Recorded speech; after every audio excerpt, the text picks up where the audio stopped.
Ô Dieu, crée en moi un cœur pur, renouvelle en moi un esprit bien disposé. Psaume 51, 12. David, en devenant un homme au cœur brisé, devint un homme possédant le vrai sel. C'est la première étape pour devenir le sel divin. Heureux les pauvres en esprit, car le royaume des cieux est à eux. Matthieu 5, 3. Regardez, quelle récompense est accordée à de telles personnes. Non seulement ils deviennent l'habitation de Dieu, le sel de Dieu, mais la parole de Dieu dit ici, le royaume de Dieu est à eux. Ils deviennent participants et héritiers du saint royaume de Dieu. Vous devez devenir de plus en plus humble devant Dieu. C'est une leçon de toute la vie. C'est pourquoi le Seigneur dit que nous devrions connaître notre propre pauvreté spirituelle et notre corruption intérieure. La grâce et l'amour de Dieu sont à notre portée pour nous changer. Or, la vraie lumière est celle que vous recevez dans le Seigneur. La lumière de Dieu doit venir en nous afin que nous voyions notre condition personnelle. Il dit très clairement, je suis la lumière du monde. Il est la lumière éternelle. Dans la nouvelle création, il n'y aura pas besoin d'éclairage. Le Seigneur Jésus-Christ, l'agneau de Dieu, sera la lumière. Nous devrions être reconnaissants lorsqu'il nous est donné de voir notre véritable condition. Alors, nous pouvons l'invoquer avec un cœur brisé.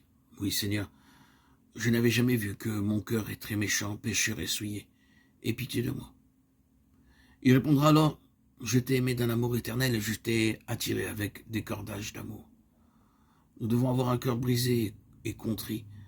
C'est le commencement du processus pour devenir le sel. Le Dieu saint, vivant, grand et plein d'amour désire venir habiter en nous. Que Dieu nous donne un cœur brisé et un esprit contrit. Heureux les affligés, car ils seront consolés. Matthieu 5, 4. Ces paroles sont pleines de signification. C'est la seconde étape pour faire de nous du bon sel.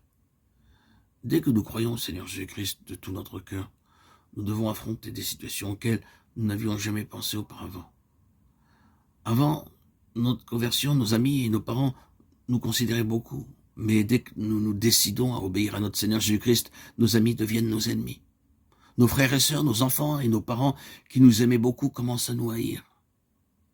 Je suis l'aîné dans ma famille, et depuis mon enfance, ma mère, mon père, mes frères et sœurs m'ont témoigné beaucoup d'amour. Ils n'ont jamais prononcé une parole pour me blesser. Mais lorsque je devins chrétien et que le Seigneur Jésus-Christ devint mon sauveur personnel, qu'il changea ma vie et me délivra complètement de mes voies mauvaises en me disant la vie nouvelle, alors mes parents et mes amis me rejetèrent. Lorsque je revins en Inde en 1933, mes parents me rencontrèrent à Bombay.